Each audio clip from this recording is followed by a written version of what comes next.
Warga Kecamatan Wedari Jaksa, Kabupaten Pati, Jawa Tengah berusaha menghalau material tumpukan kayu yang melewati jembatan. Teriakan kepanikan terlihat saat tumpukan kayu besar tak dapat melewati aliran sungai hingga air meluap ke jalanan. Derasnya aliran sungai yang membawa material kayu ini terjadi pada Jumat malam usai Pati diguyur hujan yang cukup lebat.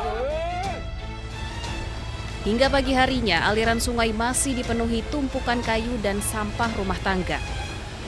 Air yang mengalir deras bercampur lumpur. Alat berat diturunkan ke lokasi untuk mengevakuasi sampah yang menumpuk di aliran sungai. Pemandangan tak biasa ini juga menjadi tontonan warga sekitar. Hingga hari Minggu, luapan air Kali Juwana masih tinggi berada di status siaga 2. Warga pun dihimbau waspada jika curah hujan kembali tinggi karena air bisa meluap ke badan jalan.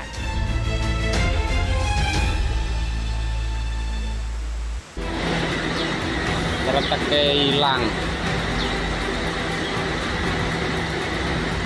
Jembatan penghubung Desa Kelaka Klasihan dan Bagong, Kecamatan Gembong, Kabupaten Pati, Jawa Tengah putus pasca diterjang banjir bandang pada Jumat malam. Hujan deras yang mengguyur wilayah Pegunungan Muria mengakibatkan jembatan penghubung antar desa tidak bisa dilalui.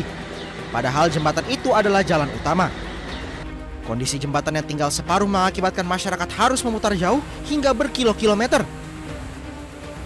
Jembatan sepanjang 7 meter ini tersisa puing, sementara di seberang sungai tebing terlihat longsor tersapu banjir. Mereka pun berharap jembatan yang putus secepatnya bisa diperbaiki. Ini jalan utama. Sering dia mati. Ada berapa? Ya di sana tuh itu ya ramai jalan sini semua. Oh gitu. Orang tidak pergi balik gitu. Jadi kalau jembatannya putus, mereka putar lewat mana? Kendil. Lewat Kendil. Lewat Jurang satu. Ya. Lebih jauh ya.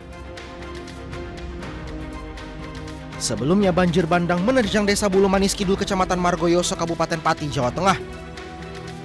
Sejumlah rumah warga hancur tersapu arus banjir dan ratusan rumah lainnya terendam lumpur.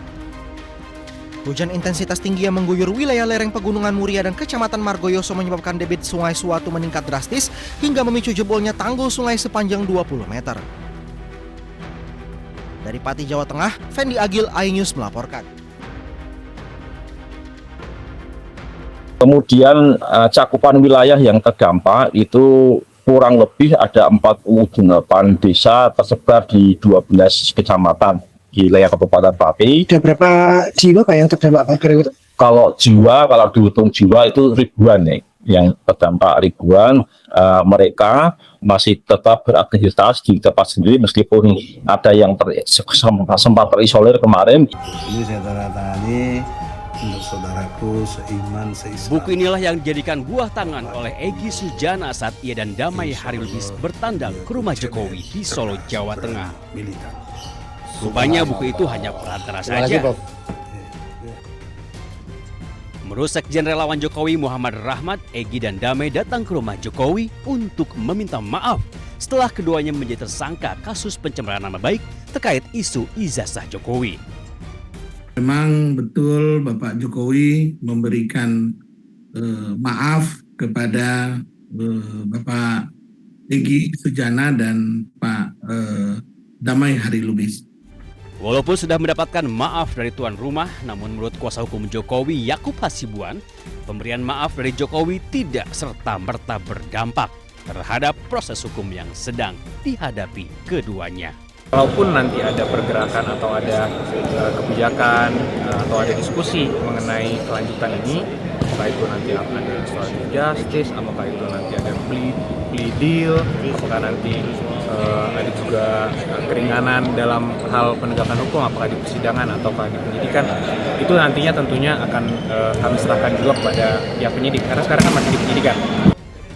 Sementara itu, menurut kuasa hukum Roy Suryo Ahmad Hozinuddin, kedatangan Egy dan Damai Hari Lubis hanya akal bulus Jokowi saja yang ingin memecah belah perjuangan membongkar kasus ijazah Jokowi.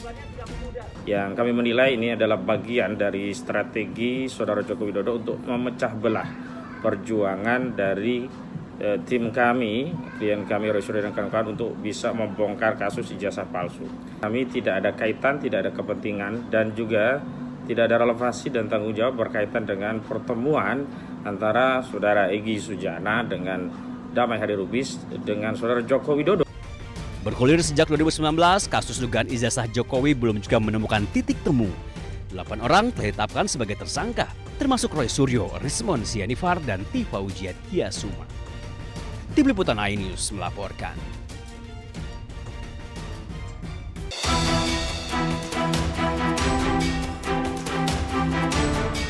Sekretaris Jenderal Relawan Jokowi atau Rejo, Muhammad Rahmat, menyebut Presiden ke-7 Republik Indonesia memaafkan 2 tersangka kasus ijazah Jokowi, Egy Sujana dan Damai Hari Lubis. Pihaknya berharap Polda Metro Jaya dapat mempertimbangkan pencabutan status tersangka.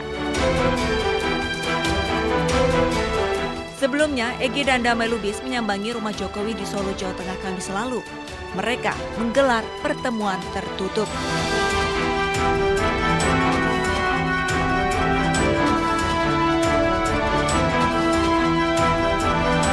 Ini buku buat Pak Jokowi ya, Prof?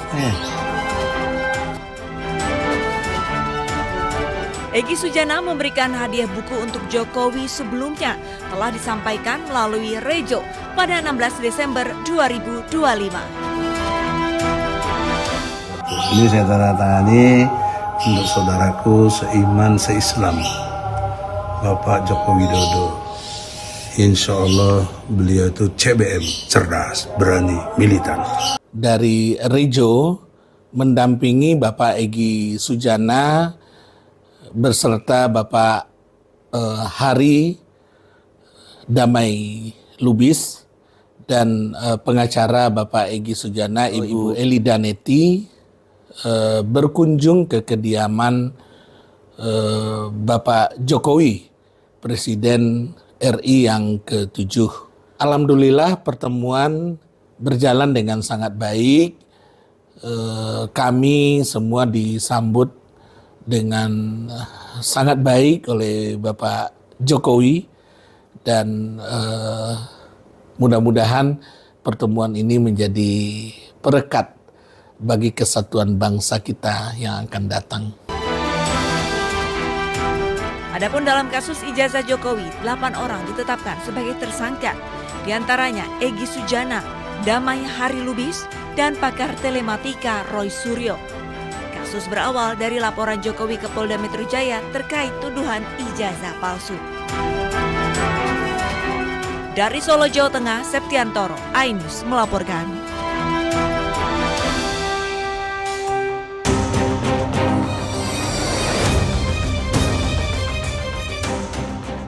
Sekjen Pradi Bersatu Ade Darmawan dan Ketua Umum Pemuda Patriot Nusantara Andi Kurniawan memenuhi panggilan penyidik Polda Metro Jaya pada Senin pagi. Ade Darmawan dan Andi Kurniawan merupakan pelapor kasus ijazah Presiden ke-7 Republik Indonesia Joko Widodo. Ade Darmawan mengatakan peluang mencabut laporan kasus ijazah Jokowi terhadap 2 terlapor yakni Egy Sujana dan Damai Hari Lubis sangat mungkin dilakukan. Di sini saya lihat untuk khusus ijazah S1 Bapak Insinyur Joko Widodo yang berkali-kali sudah disampaikan, baik itu keterangan dari UGM, baik itu keterangan oleh beberapa saksi dan lain sebagainya, masih tetap aja jadi kita uji aja di pengadilan kalau untuk yang itu. Tetapi kalau untuk Bang Egy dan Damai Hari Lubis, kita pertimbangkan hal itu sambil tetap berkoordinasi dengan pihak Bapak. Kalau memang itu dimungkinkan, maka kami tetap akan mengikuti apa arahan dari Bapak ya, tentunya Pak Insinyur Joko Widodo sebagai pelapor utama. Sebelumnya, 2 tersangka kasus ijazah palsu Presiden ke-7 Republik Indonesia Joko Widodo, Egy Sujana dan Damai Hari Lubis mendatangi kediaman Jokowi di Solo, Jawa Tengah. Pertemuan tersebut berlangsung tertutup sejak sore hari menjelang maghrib. Dalam pertemuan tersebut, Egy Sujana menyerahkan sebuah buku sebagai hadiah kepada Jokowi. Dari Jakarta, Tim Liputan iNews melaporkan.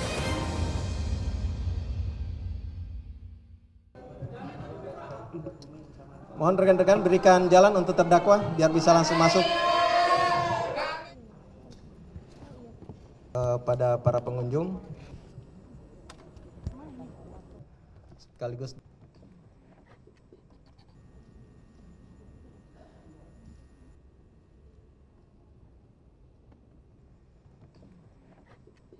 adalah memang sudah ada bahwa ada selesai dan ditutup.